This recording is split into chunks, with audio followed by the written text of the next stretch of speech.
Good afternoon, everyone. Welcome to week 3 of the Fall 2021 Bright Futures Career Speaker Series.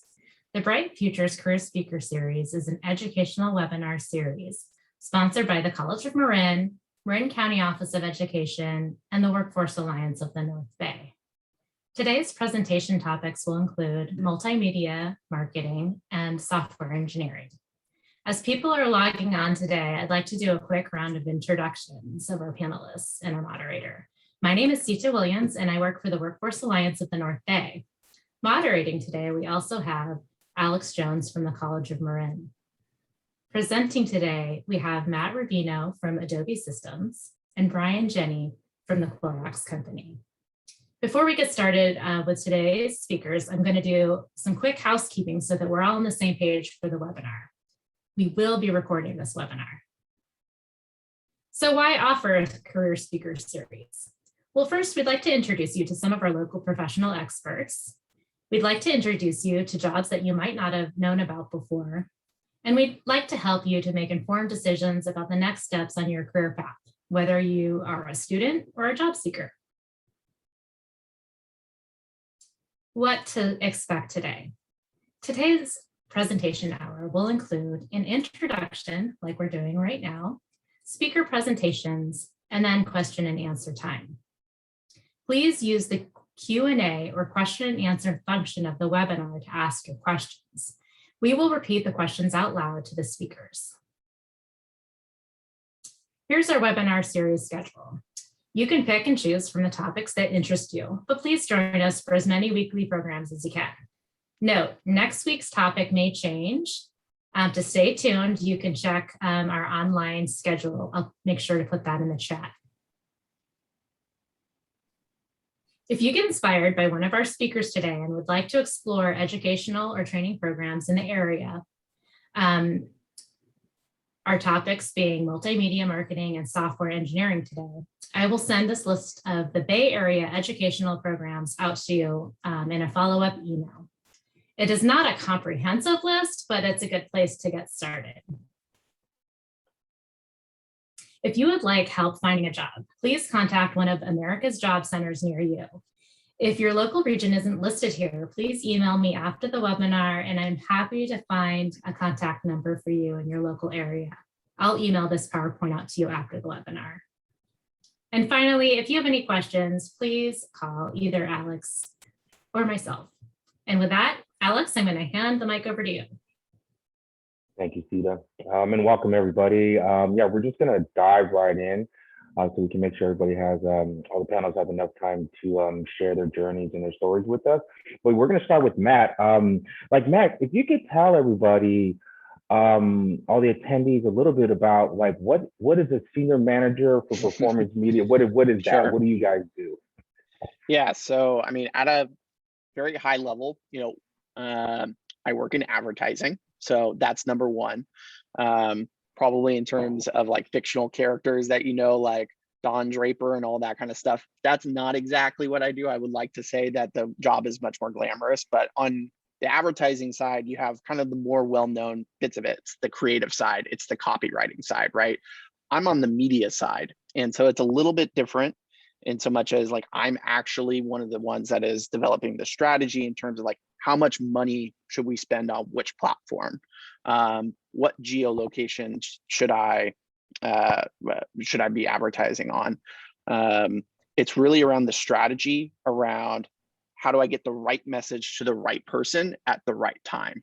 That's effectively what I'm supposed to be doing.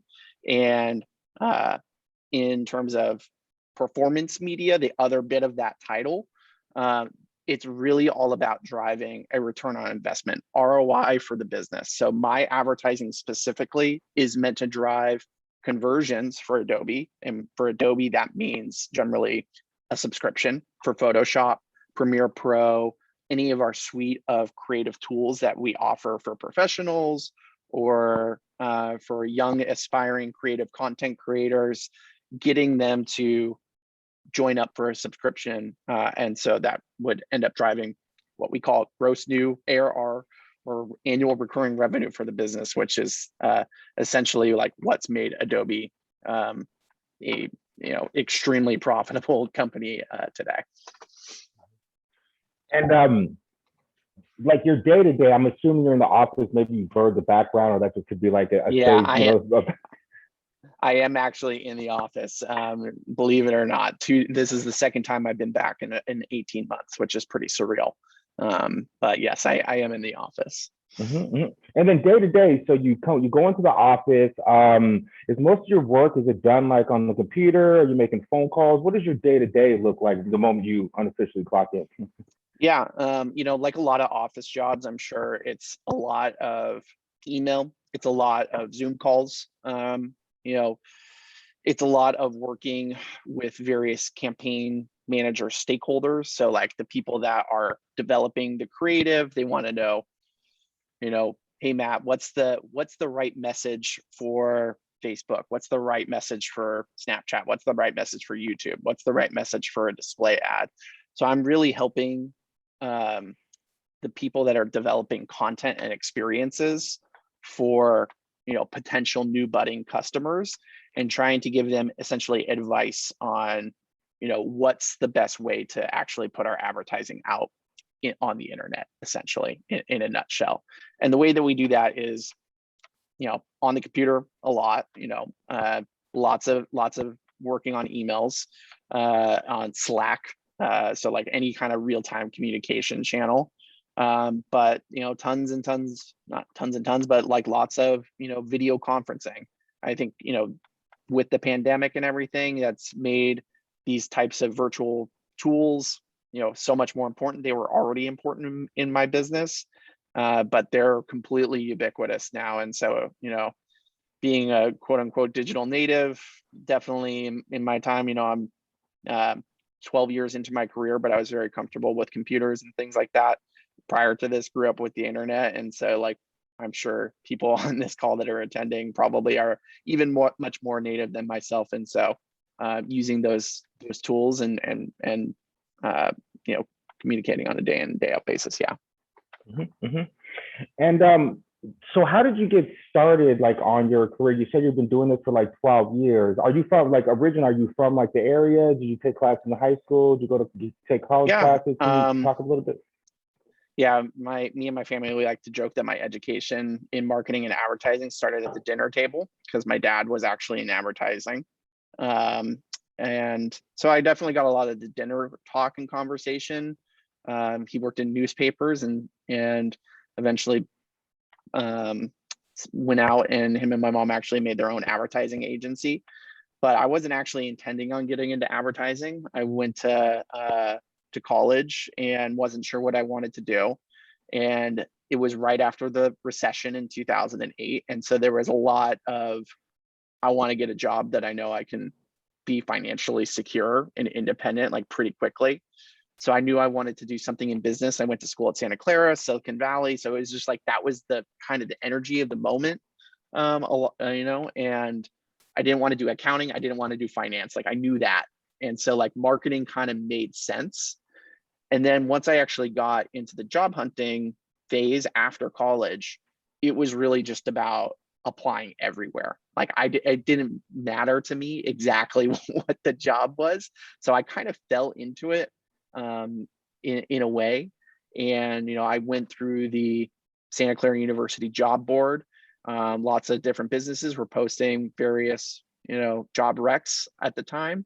And I got hooked up with an advertising agency in San Francisco and, interviewed with them, and they offered me the job. And, 12 years later, here I am, finding myself in a career that I never really intended to make out of a career, but, it has become that for me. Thank you. And we have a couple of questions in the box. Sure. These are nice questions. Thank you for putting those questions in. What is one marketing skill or trick you most commonly see in the market today?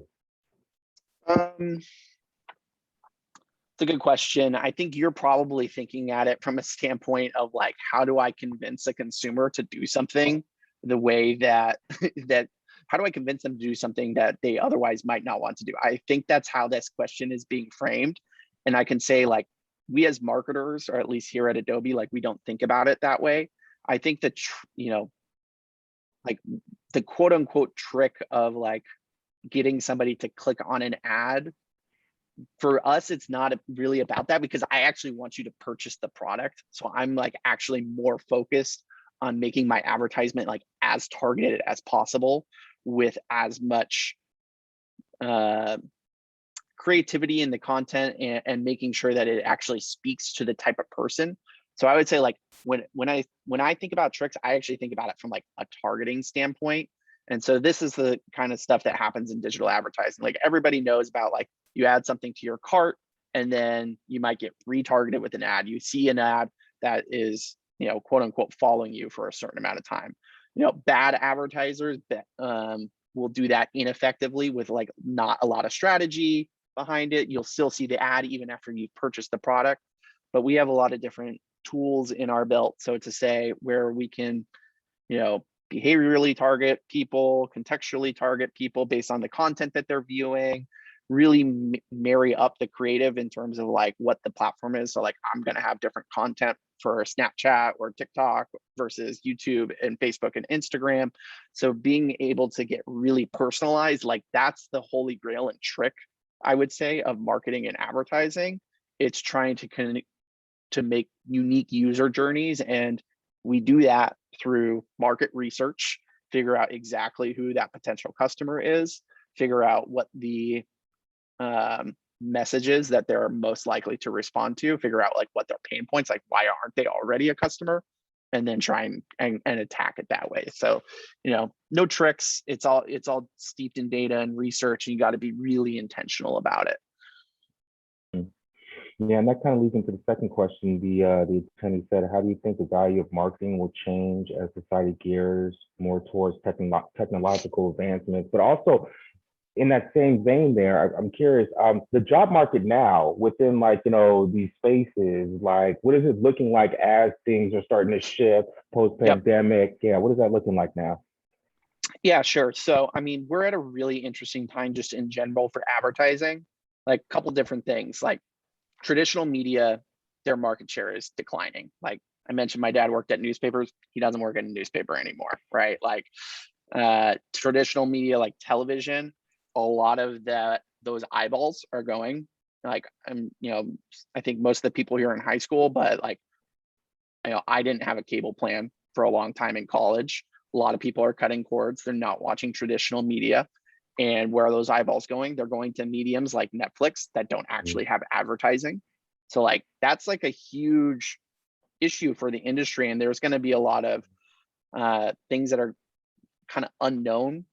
So we're kind of like at a little bit of a turning point, but then there are other mediums that are always going to be ad supported. YouTube is still like one of the biggest media platforms in the entire world. So is Facebook and Instagram, even if folks on this call might not be using it as much as they previously did. Snapchat's user base is increasing like crazy right now. It's becoming the most popular social platform. Like I don't have to say probably to this group like how much people are using TikTok. Like that is something that we are trying to, as advertisers, get more comfortable on.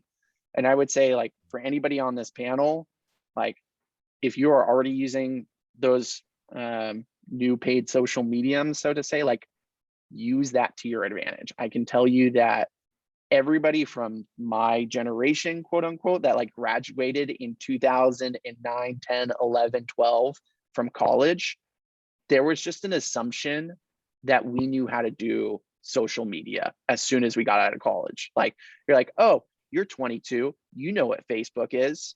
Like, tell us how to do this. And so I can tell you, like, people, when I can speak for myself, like it's harder for me to use something like Snapchat and TikTok, like even as somebody that's just in their early 30s and not too far removed from it.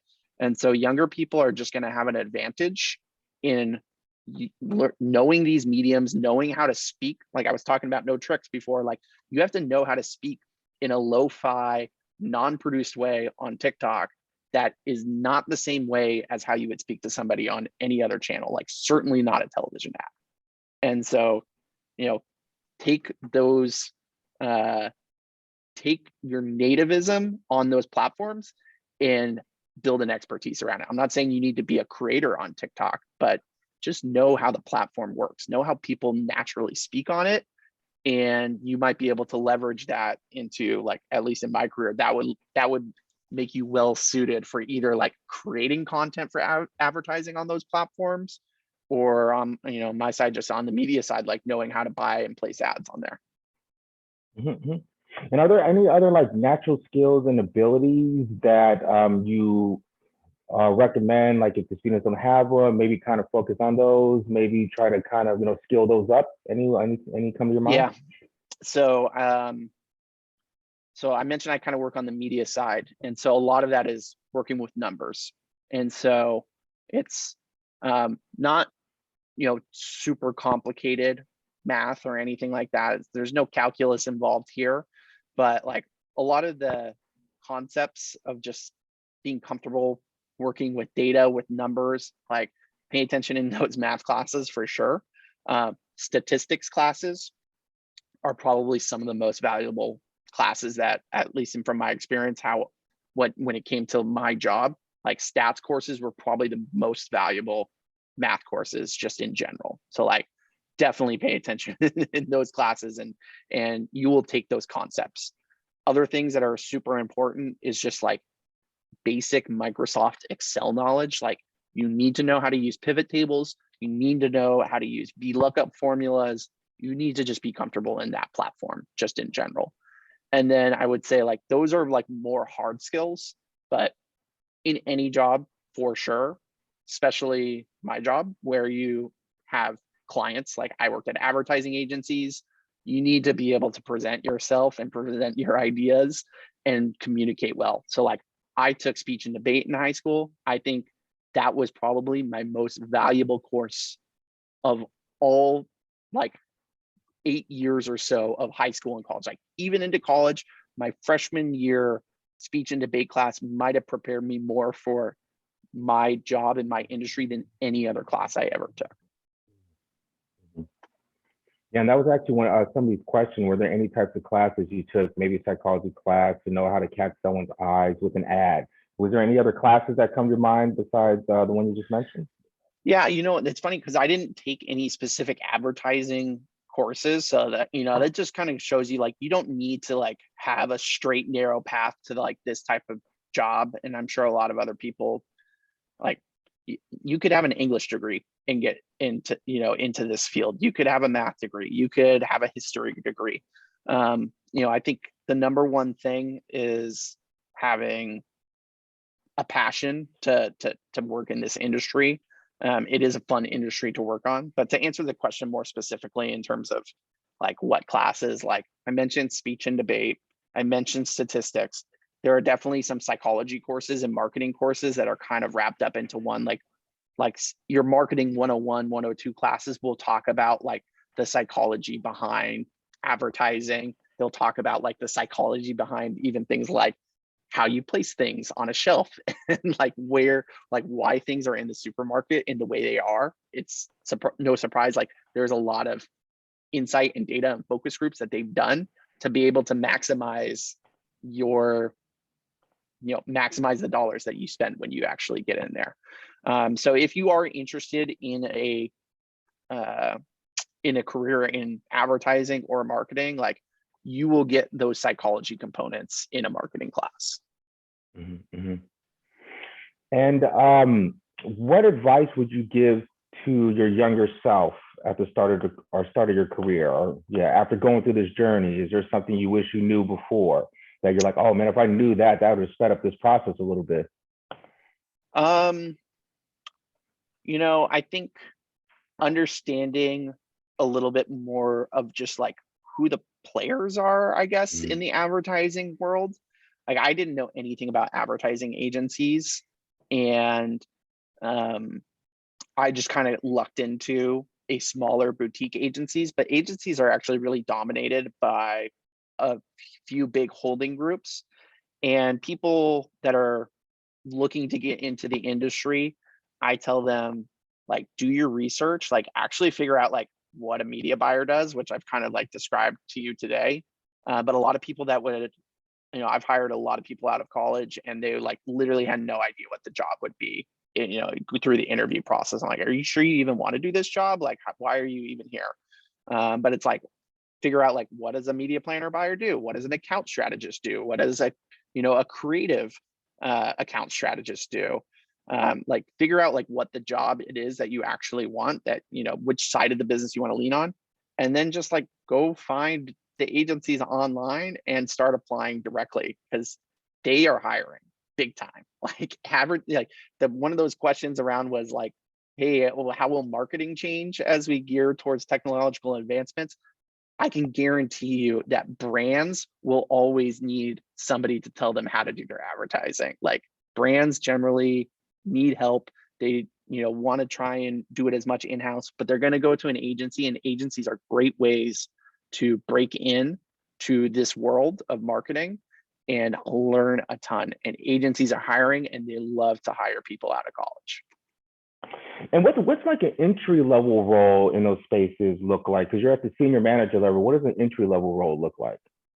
Yeah, so it depends, like kind of I mentioned like what side you're gonna get on. And so like I don't know the creative side admittedly as much, but I do know like the client service side, and I know the media side much more. So like if you were on like an account-based role, it would really be about listening, talking to the client, helping to basically project manage the entire creative and media process.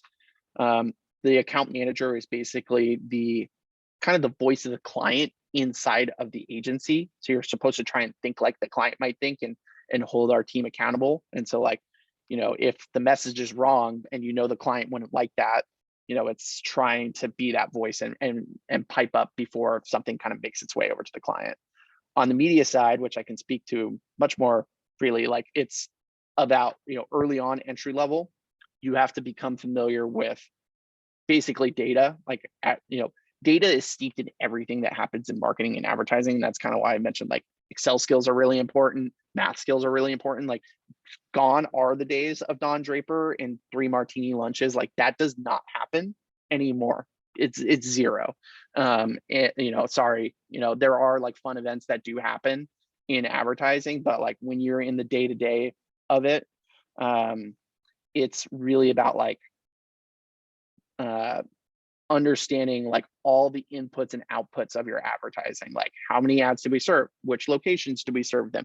How can we make our advertising more effective? And that all comes from an understanding of the data. So you get like huge data dumps, being able to, I mentioned like use pivot tables, which essentially allows you to cut and slice the data so that you can understand, where is my advertising being effective and where is it not being effective?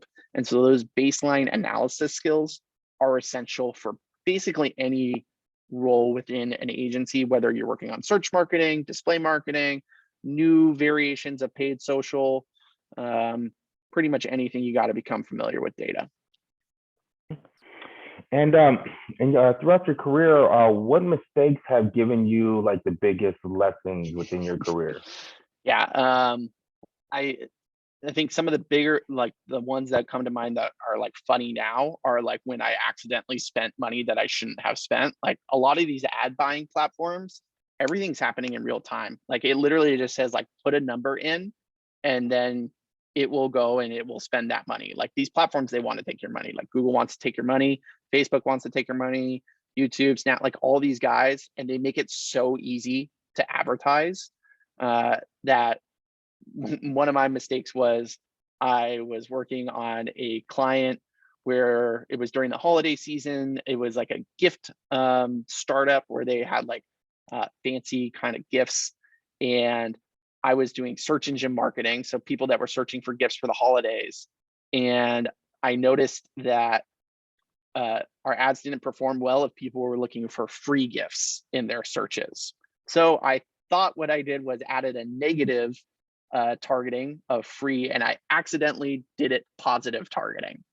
And so for 24 hours, we served ads for anybody that was searching for free gifts. And I think we spent $10,000 in about like a 16-hour period. And I realized my mistake as soon as I came into work the next day. And the very first thing I did was not try and hide it, and just immediately went to my superior and said, I made a mistake. Here's what happened. It's now fixed. I turned it off, and just owning up to that. Like that's one of the big things when you make a mistake at work is you have to just, in life, you have to own up to it. Like just realize the mistake happened. The things that your boss or your superiors want to know is, did you fix it? What are the steps that you took to fix it? And what are the steps that you're going to take to prevent this from happening again? Like that's all they really care about. They don't really care about the mistake happened. It's just that, okay, like it happened. Let's move on from it. What are we going to do to fix it moving forward? That being said, if I had spent $1 million rather than $10,000, that would probably have been a different discussion.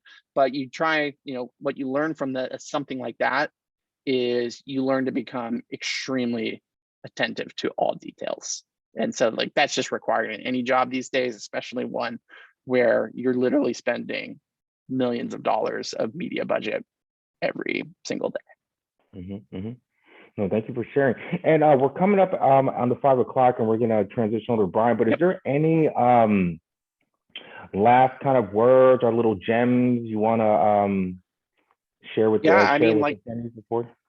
I mean, I don't want to make the job seem it's super technical or tight, but it's a fun job. Like working in advertising is fun. Like you still get to it's not rocket science, it's not brain surgery. Like at the end of the day, you are working in marketing and advertising. The people that you're going to encounter in this life are fun people. Like you're working with like cool people that are in the creative industry. Like they're making, like especially here at Adobe, like there are some really cool people that like really know how to create awesome art. Like you're going to be a part of that, right? You're going to create awesome customer experiences. Like another thing that I'm a part of is like engagement and retention. Like we want people to not just purchase, but we want them to retain, stay as customers. So I get to also help on cool things like that.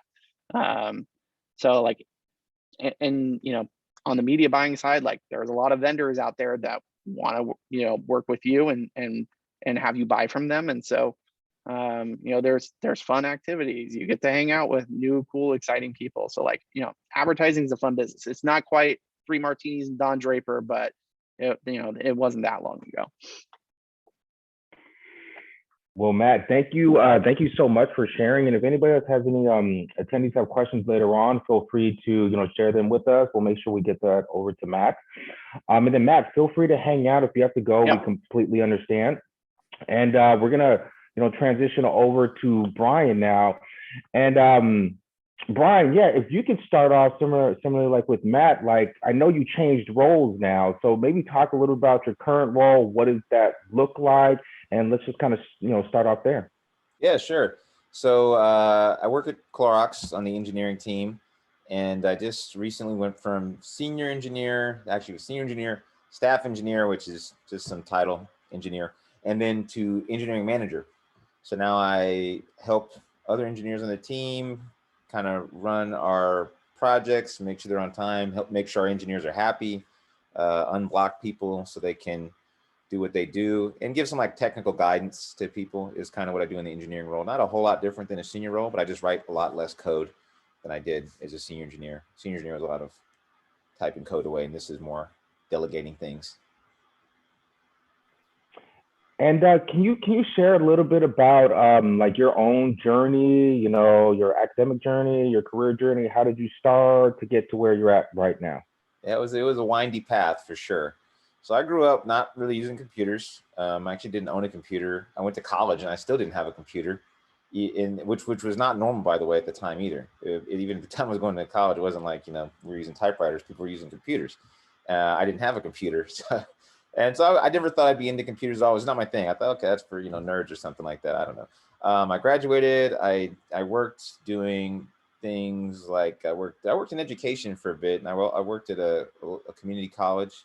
And then I kind of, I got intrigued by the idea. I was doing these small website updates, and I got to look under the hood of what was going on there. And I thought, oh, this is amazing. This is like all this code that's generating this page. And that's how the whole internet works.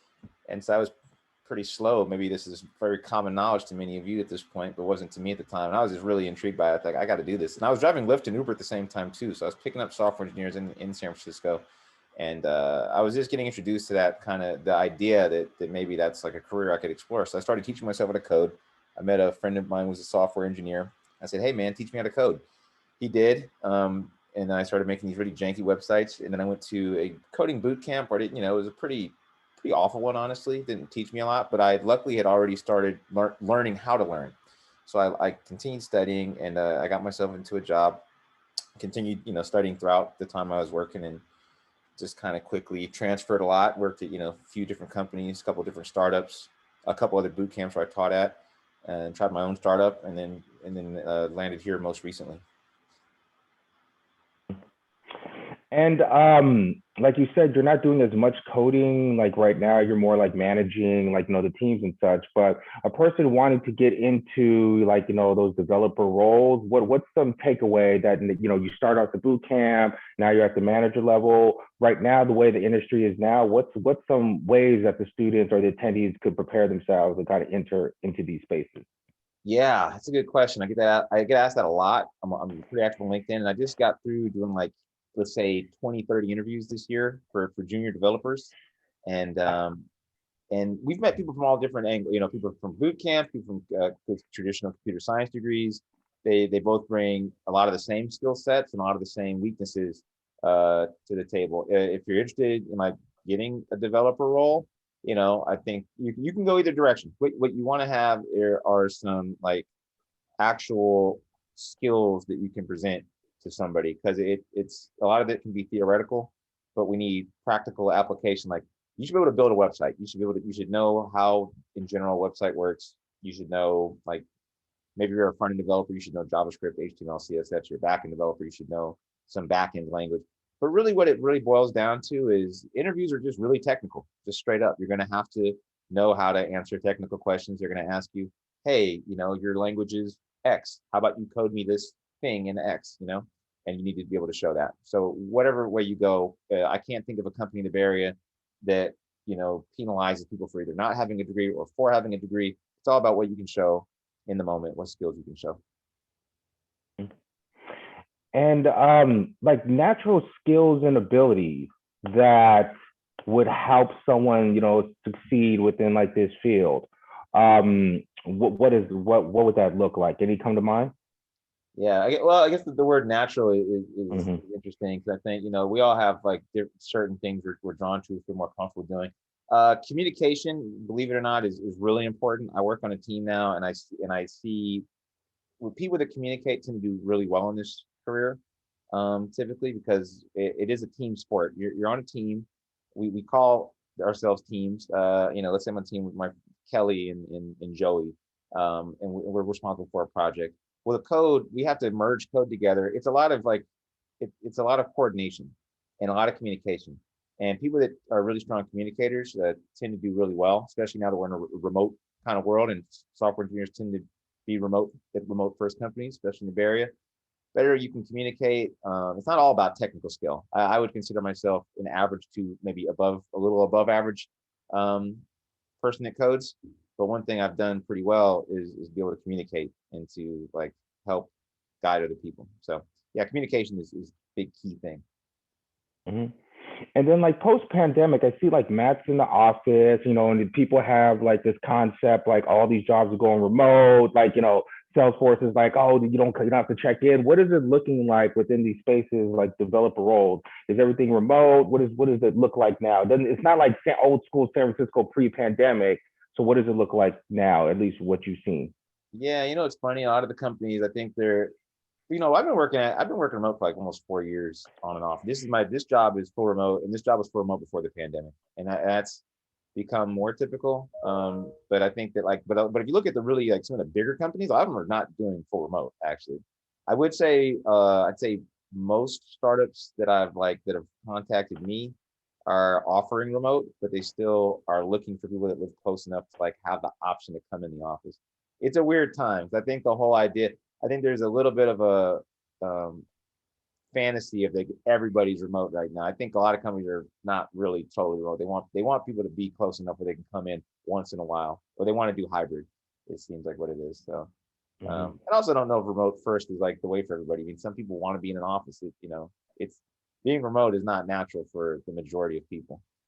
But yeah, that's the trend I've kind of seen. It's not. I think Microsoft, Google, Facebook are not fully remote, and a lot of other companies trickle down from what they do. And what was the best day you had on your job? The best day? Yeah, that comes to your mind, like the best day where you're like, oh man, this was a great day. I love what I do. What is there a moment that comes to your mind? Like a general day, or like a single day in history? Like whatever comes to your mind. Like, okay. I say like a best day where you're like, oh man, this is great. You just kind of lit up. Like what is there a day? There's a few of those, and it's an exciting job in general because you deploy stuff out to like the world, right? So I worked on a site with a team for Brita.com. We released that, a small team of us, only like 5 people, and it was like a 2 a.m. deployment. Super nerve-wracking. We'd worked months on this project, and we're fixing like critical bugs as we were releasing it like that night, and then it got released, and that was just like it's a huge moment when you like go online to like Brita.com or something. It's like, wow, that's crazy. That's the site that like I and like a few other people built, and you can look in pieces of the site and say, wow, this is nuts. I can't believe that this people, hundreds of thousands of people are going to see our work tomorrow morning. And we have a question in the box here. How does your work, that's a nice question. How does your work impact your social life?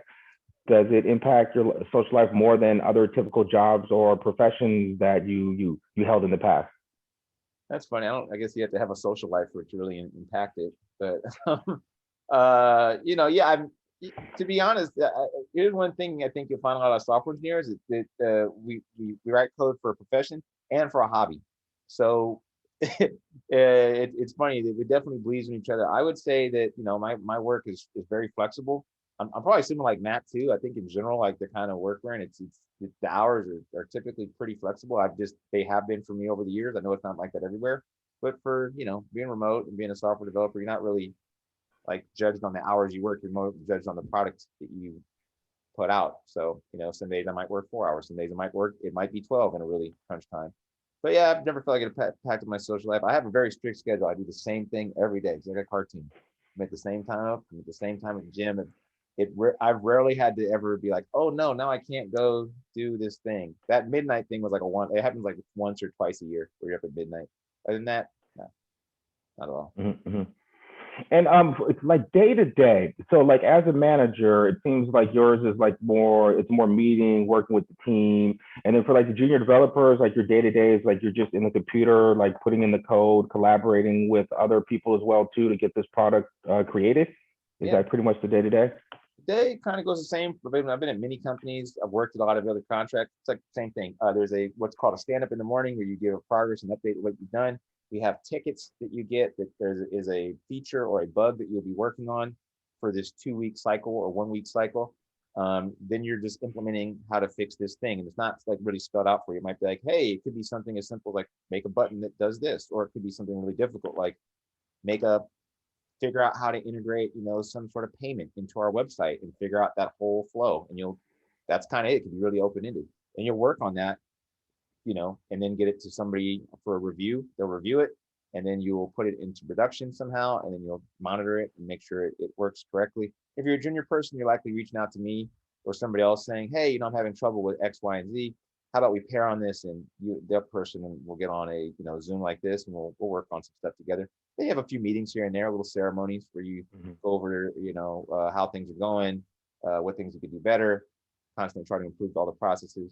So in general, try not to give junior developers too many meetings, and they get a lot of free time to work and then learn too. We do a lot of learning for junior developers, like formal learning with them, and besides beyond just their code. You might say, hey, we're having a lunch and learn today where we're going to learn about this thing. So-and-so is going to present about this topic. Come to here. Or hey, we're just going to look at this problem today. We're going to look at a fun problem to check out together. So it's a lot of learning on the job too, which is fun. And the overall environment, Is it like a competitive environment where, is it an inclusive environment? Like what does it look like within those spaces? I imagine I don't know, like are some companies more competitive where that's the environment where like, your environment is to win over this person. Can you talk a little bit about those spaces? Or what I've heard horror stories, to be completely honest. I've heard Amazon has that environment where it's, you are literally competing with other people because it created this culture of, removing the bottom 10% at all times. And I've never experienced that at any company I've been at. In general, it's really collaborative because it has to be. You're rarely judged on if a website doesn't get deployed, for example. They're not going to look at, say, Brian, you didn't deploy. They're going to look at the whole team and say, oh, this team screwed up. That's generally how you are, perceived by people like in product, for example, that are asking for these things. You're saying, hey, we want this feature to go live. And it's rarely on one person to get it done. So typically it's more collaborative because we all want to see each other win and we want to see the team win and look good across the company and also just feel good. So yeah, I haven't noticed being too competitive. I think friendly competition, of course, it is a bit of a personal thing you're doing. You're writing code in your own style, and then people are judging it through reviews and looking at your code. And some people, there's a little bit of competition there, but nothing negative that I've been exposed to, luckily. And what education or training is needed to work in the profession? And also that kind of ties into like programming language.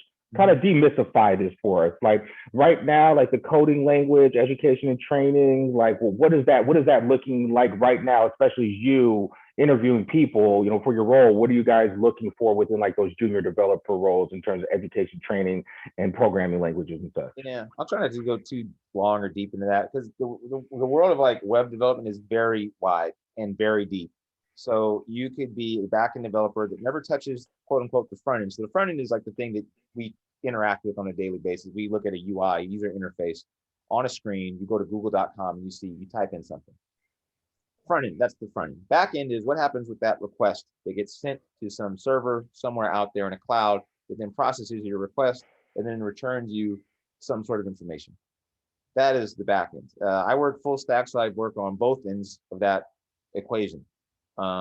Generally nowadays, I'm kind of in the full stack community. I'm on LinkedIn pretty often. I engage with a lot of people, and in the Bay Area especially, the language that you're likely going to want to know is JavaScript. It's just probably the safest bet.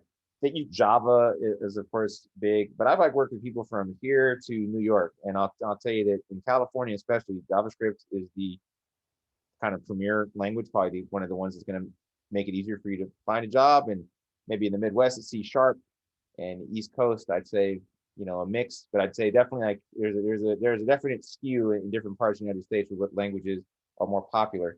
And Bay Area being the home to like the most startups by far, you have a lot of startups when you get started really fast, and this is why they choose to work with languages that are widely known like JavaScript, maybe Ruby, things like that. But front end web development is general. I think a lot of people find themselves from boot camps, especially if you went to a college, you're more likely going to be, you probably have more of like back end focus, and that's the big difference I've noticed. People who went to college tend to be back end focused. People that go to boot camps tend to be almost exclusively front end and full stack focused. And what advice would you give to your younger self at the start of your career? Whoa, speak up a whole lot more, because I spent like 2 years. It's a crazy profession, maybe for me especially, but a lot of imposter syndrome going into it, because even now, I'm a manager and what do I know? But when you're first in it, you're around a lot of really intelligent people. A lot of times, you're with people that have been doing this for 20 years. Maybe they've built things that are, famous in the internet world or whatever, and you're at the same table with them and you're expected to give your opinion on things. So a lot of times I just clammed up and didn't really say anything. I did that for like 2 years. I was actually called out on it at a small startup. It's only 4 of us, and you can't really hide in a small startup like that. And so I had to learn to, kind of use my voice. And that's was the biggest change in my career, because it went from me just doing work and being like, okay, this person's doing the work, to me speaking up a lot more and having to get over that fear. That really accelerated my career a lot quicker in the last 4 years as opposed to the previous 3. So I think that's in anything, you want to speak up, make yourself known. Don't be shy. There's been almost no detriment to me doing that. It's only been a big benefit. And I'm not like I got any smarter from talking. I just talked more. So I didn't, I'm still not the smartest guy in the room. I just happen to talk a lot more now. So definitely advice for anybody to do that. Ask And questions. would that be one of your career mistakes that have given you the biggest lesson? Is that one? Is there any other one that comes to your mind? I've made a lot of mistakes over the years, but yeah, not speaking was the biggest one. I think it depends on what your goals are. My goal was like I wanted to be a senior software engineer. I thought, wow, that'd be amazing if I could do that. And I knew that that was not just about coding. I was mistaken to think that it was all technical ability that would get me there. And I didn't realize there was a large part of that is not solely your technical ability, but it's how well can you market yourself? How well can you help other people?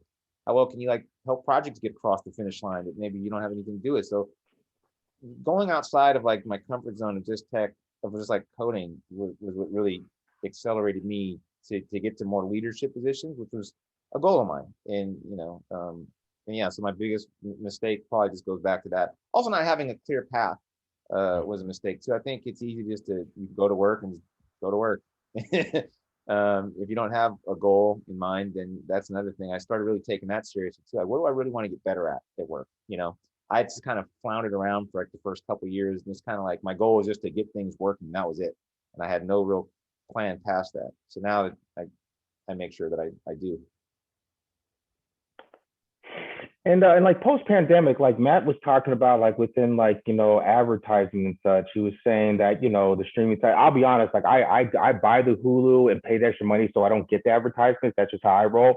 But I can hear what you're saying though. But post pandemic, like Brian, like what is it looking like within like this software developer space? You spoke a little bit about the remote versus in person, but overall, are you seeing any like trends or something Yes. emerging post Really pandemic? interesting trends. Yeah, we've been trying to hire senior developers at my company specifically for we tried for 6 months to almost a full year. We couldn't. We were unsuccessful in hiring one. My inbox is typically pretty flooded with recruiters, but it's been super aggressive lately, and it's really hard holding on to talent. This is probably the best time I've ever seen to switch jobs as a software engineer. It's like probably the highest demand. Salaries are kind of going insane, especially in places like the Bay Area. I unfortunately actually lost a worker today that was a star player on her team. She got an offer. So it's pretty wild. It is pretty wild. Like I've never quite seen anything. I've done hiring like other companies too, but like in this climate, it's been like next to impossible to get anybody. Even if you do, it's like people are getting counter offers for just crazy amounts right now. So it's a great time as an employee, not such a great time maybe as an employer for software engineers. I've looked at the trends and read about them. It looks like it might be a cooling down happening later, but it seems like right now it's a really good market to be in. I think because so many companies have gone remote and the internet has exploded with e-commerce. So companies that were, like Zoom, for example, I mean, they've exploded. Or think about every e-commerce store, every store that was selling anything online, or think of all the stores that had to go online now, and now they have to be online that weren't before. So there's a drastic need for software engineers. Hopefully that we don't go through this again, but I think a lot of people have now seen the benefit of being online, and that demand is going to keep up. And especially as all the senior talent has been dried up now, basically, and fought over, I think we're going to start seeing it. My theory is that we'll start seeing it at the lower levels too, to get more people in. I hope that happens.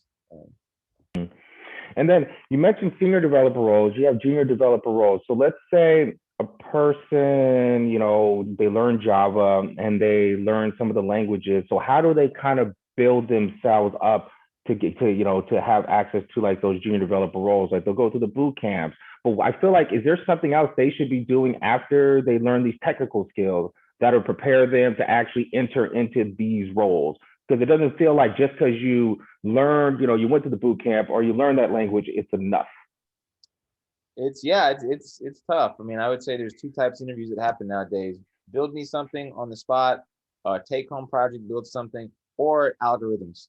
This is like, it's just in 3 tracks. If you can master one of those, if you can master algorithms in general, you're going to get through interviews and get the jobs you want. That is like the hard skill you must know nowadays. The big shift in what used to be And to be honest, I used to say, communication and like kind of more soft skills, but honestly, nowadays, right now, if you want to get a junior developer role at any decent startup, or any tech company in general, you have to study algorithms and how to do Google style interviews, and that's unfortunately or fortunately, depending on how you look at it, that is your path into mid and top level companies. I'd say for lower level and non-tech focused companies, you can totally get away with marketing yourself really well on LinkedIn. I mean, that's a big part of it too. Well, your technical skills are definitely going to be the thing that gets you like the offer and the salary you probably want. But LinkedIn, you got to be on LinkedIn is like my big thing. Resumes to me, and especially in the tech industry, I mean, I don't care if you're applying for Pet Food Co.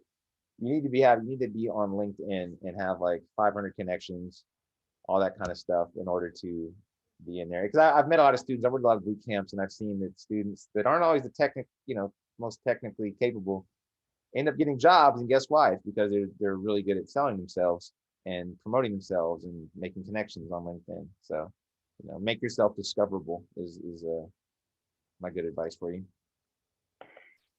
And then like when people hear like startups, right? You hear like the big Google, and you hear of all these different size companies. Can you talk a little bit about like you work in startups, you work in bigger companies, like what like the big differences that you've noticed, between the two besides the size, like is it more collaborative, like something that you notice working at those multiple type of size or levels or whatnot? Yeah, I worked at a really small startup and like a mid-sized startup, and now I'm like at a big company, so I've like seen a cool kind of transition from them, and I've worked with a few other contract ones. So the big thing that is different is there's less bureaucracy, which also means way less processes. There's typically think things you might take for granted, like an HR department probably doesn't exist at a very small startup. Even at a mid-sized startup, things like processes, like for example, onboarding might be non-existent, as it was in my case, 2 times in a row.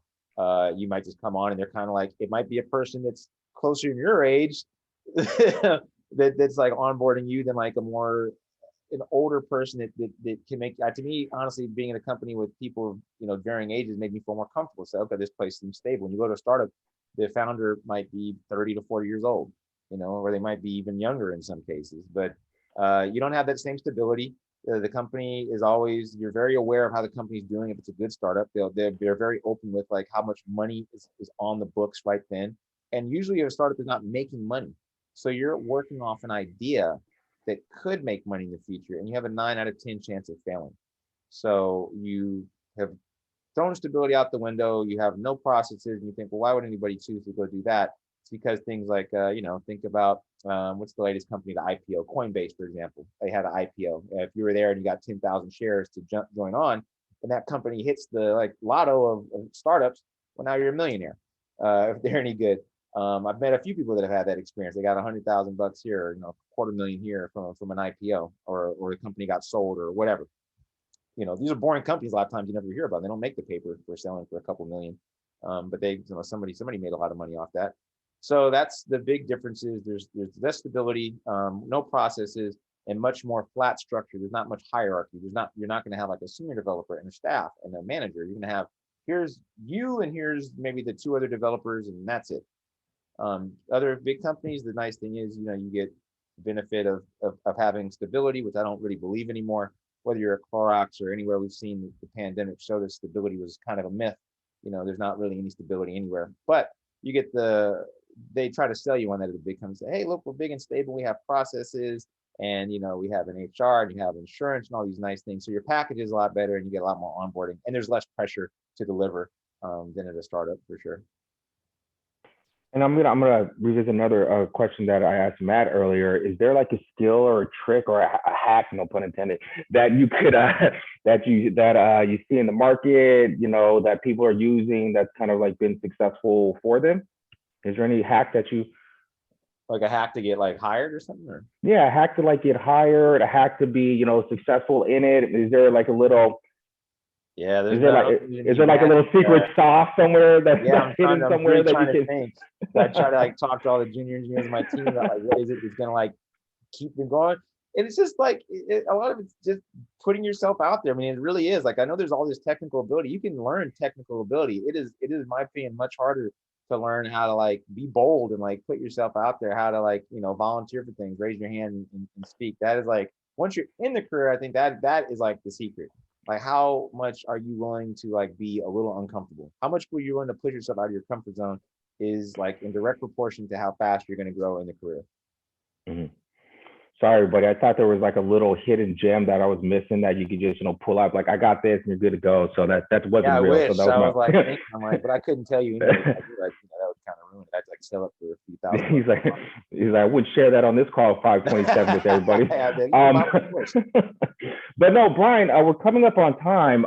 Is there any like last gems or takeaways you kind of want to impart on like everybody here as your kind of, your last words, final say before we close it today? I'll get really kind of sappy and cheesy, but I think you believe in yourself. I don't think anybody would have thought that I'd be an engineering manager 8 years ago. And certainly when I told my family I was going to be a software engineer, they kind of looked at me like, hey, what? It didn't make it. No one really saw this coming for me. So don't let other people's opinions or thoughts of you, or even your own thoughts, dictate where your trajectory goes in life. It's never too late. I was 31 when I learned to code. I'm assuming people here, I can't see your faces, but I'm assuming you're all much younger. So just realize that there's a lot of opportunity out here. And just because you haven't done something, you have no experience doing something, doesn't mean you can switch and do that thing. So, take it on. Do what you think you should be doing. That's perfect. Yeah. And I'm going to stop it there before I tell like a dad joke or something, just kind of ruin that gem you just left for us. But no, let's see if you want to like close us off, take us away. The floor is yours. Sure. I mean, really, Alex, thank you for moderating and asking all those great questions. And but really just Matt and Brian, thank you for taking the time this afternoon, right before dinner, to talk to us and to talk to the students and the job seekers in our, Bay Area and beyond community about your career experience, your experience, what you're doing now, and any good gems that you have for folks. And there certainly were some today. So thank you for that. And if we get any follow-up questions, we'll be sure to send them your way. So thank you. Have a good night. And for those of you who are students or participants, I'll hang on the line for a minute. If anybody has questions, go ahead and put them in the chat. Otherwise, good night and thank you. Thanks again, guys. And Sita, you can